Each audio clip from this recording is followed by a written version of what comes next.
Welcome to the Two Blokes Chatting radio show on 94.7 The Pulse. Music, interviews, news, and, well, two blokes chatting. Now, here are the two blokes. Good morning to you, Jess. Good morning to you both. How are you? Oh, all the better for having a chat to someone from your neck of the woods. I know you've had a quick chat off the air with Rob, and you and I obviously have chatted a few times. We probably should start off with tell us a bit about Jess and where you live and why you work in Hamilton and all that kind of stuff. Sure. So, as you mentioned, my name's Jess. We knew that bit. I live in Port Fairy, but own a business in Hamilton and in the mighty southwest of Victoria. I am a pelvic health physiotherapist. I was born and raised in Hamilton, lived in Melbourne for 5 or so years while I was at uni, and then moved back. And I think I've been back here for about 8 or 9 years, so maybe 8. I think I'm being a bit hyperbolic on a Saturday morning, but yeah, and I love it here. I love the country lifestyle. I think that now is a great time to really have enjoyed a little bit more freedom during a global pandemic than those of our friends in metropolitan Melbourne. So that is me, and that's where I am. Well, one of the reasons, you and I chatted in a different context. You've obviously done quite a bit of leadership. And Rob, I'm just going to drop into the conversation. I'll prompt Jess, and she can give us the name of the actual award. She was a state finalist in the Telstra Emerging Leaders Competition. Is that right? It was the Telstra Business Women's Awards, and I was a state finalist in the Emerging Leader category for 2020, which... thanks for dropping that in. Yeah, I just thought I'd throw that one in the conversation casually. Jess, just to clarify that, what connection was that to your role as a physiotherapist as opposed to your role just in the general community? So that was for business leadership within our small business, within Gen Health, and also for leadership within the community via the business of making an impact on young women's lives. So taking your skill set back into the community for better good. Yes, yeah. So, which was really lovely, and just trying to promote healthy lifestyle and health literacy as well, really particular for young women around their pelvic health, because it's a topic that we don't discuss and has previously been a little bit of a taboo topic. So I'm the one that pulls the rug back and starts talking about. So to speak. But I would say that's a very bad euphemism. But I think what the purpose of having you and other people we'll get on over the next few weeks is to also talk a bit about life in what we've described. Are we allowed to call Hamilton a small regional city? Does that sound fair? I think we can call it a small regional city. And also Port Fairy. The people of Hamilton would love that. and Port Fairy, a medium-sized country town.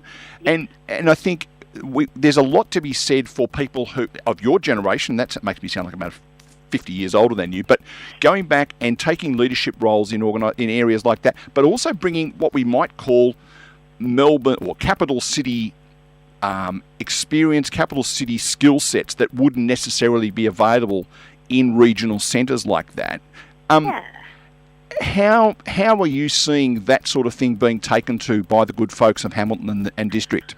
Well, I think that's a really good question and a really good point. So when I first moved back to Hamilton, I had trained very collaboratively in a allied health centre. So at uni, everything was, physios, OTs, podiatrists, speechies, dietitians, everyone working together. And then moving back to Hamilton, everyone was still working in silos. We weren't necessarily using the latest evidence-based techniques, that kind of thing from a health perspective. And so we then brought clinical Pilates to the region as well, just because it actually wasn't here. So, offering those different things that our Melbourne counterparts just, have on tap.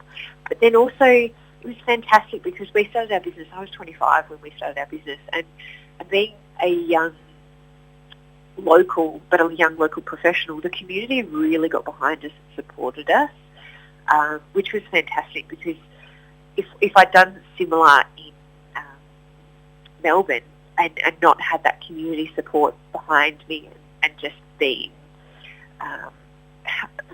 for lack of a better word, without sounding arrogant, a nobody within a bigger space, it really has helped us become a successful business. And I do have to say that I do have 3 other business partners. Oh, don't worry about them. No, we are a team from go to woe as a directorship and as a community team as well. So I think that's the biggest thing that I can really say is that when I first moved back to Hamilton, there was that slight community aspect of well, why did you move back? Couldn't you get a job in Melbourne? Sort of, what's wrong with you? And then when we opened our business, the support came flooding in, which was just phenomenal. And I really don't think we would have been as successful, as a business. We actually have won a couple of business awards as well. But I don't think we would have been as successful if we didn't have that amazing community that is in a rural or regional town. Because I guess, if you think of 4 20-somethings, I'm assuming you're all roughly the same age when you started the business, and you'd all gone to school at Glen Waverley High School, and you tried to set up a business in Glen Waverley, that's a very different thing to going to school in Hamilton and setting up a business in Hamilton, I would have thought. 100%, absolutely. Because, in just the whole way through growing up, you're part of different community groups. I was as part of the tennis community, as part of a local football netball club, as part of the local ballet community, dancing community. And so, you've got those connections and those families that you've known and you've got to know throughout the whole community. And the same thing with my 3 business partners. We were all relatively local. And that just brings in, by the time you divide Hamilton's population of 9,500, 10,000 people, you really have sort of got it covered in that, you know most of the people, or you're in spheres or community groups that you're networking with those different communities that then turn around and support you. So it's exactly right, very different from going to a local school in a regional or rural town compared to Melbourne. So, Jess, I hope you can understand the thought process behind this question, but I'm without getting on the soapbox, I think what we've found over the last few years that there is confusion and lack of direction in some government departments, health, whatever. There's a vacuum of leadership, in my opinion. Was your desire and your progress in this area, was it driven by what you saw around you as an issue with leadership, or have you just got an inherent natural ability, do you believe? That's a good question. I would say a bit of column A and a bit of column B. So I probably was quite naive in the fact that I thought that I always ended up in leadership positions because I was in the wrong place at the wrong time. But retrospectively, looking back, I was school captain of my school and took leadership positions at uni and, netball coordinator and things like that within community groups. So I definitely have had that innate sort of leadership.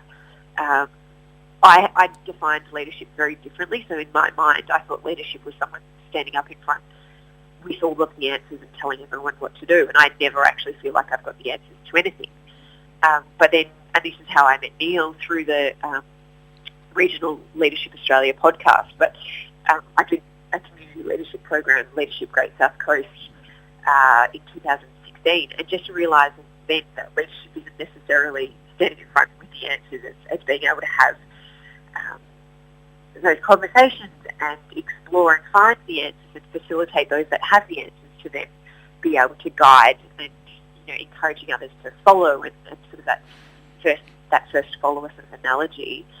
And so that my leadership has probably been there, but then I also have had such fierce, through my experience as a health professional, I've seen some really tragic things that have really prompted me to want to evoke change from a community perspective, but perhaps even a wider perspective in that health literacy isn't taught in schools, and there's so many things that we can be doing to really help benefit our health if we've got the right tools and the right know-how. And I think it's my duty to the community to be able to encourage that. And do you think you're winning the battle? Because I do another show on this program where we talk to people in health and education in particular. They're the two that stand out to me, that there seems to be such a basic lack of common sense to lay people of what's happening within the organisation. And there's many people I've spoken to, like you, who are in there, see the problem and are really trying to drive change, but they seem to be working against the establishment, if you like. Do you think there's enough Jess Fishburns around that we can see some change being driven from underneath? I really do. I don't necessarily think it's so much the establishment. I think it's more, yes, there is systemic change, but that needs to happen. But, you know, we know, look how long it took to get seatbelts mandated in cars and for smoking to be deemed illegal in restaurants and pubs and things like that. You know, it takes time, and I think there is some amazing champions of change out there, and I would like to identify as one of those that, you know, are doing the right thing. But it really comes down to getting this education into schools, and particularly our health literacy into schools. And I think that starts, you know, right from, I've got a toddler, and I think that starts from the way that we discuss body parts with our children, and the way that we talk about intimacy and our sexual reproductive organs, and, you know, just changing the system there will then evoke a bigger change. I don't necessarily think it's sort of me against the machine. I do think that there is, you know, a lot of all the establishments. I feel like there is a lot of traction and a lot of movement, and I do genuinely think, you know, our bigger health bodies are doing the right thing, but at the same time, you know, things like a global pandemic then steer the attention, the finance, and the commitment really away from the bigger organisations to, you know, be reactive rather than proactive. Yeah. And unfortunately, the money is in the being reactive rather than being proactive.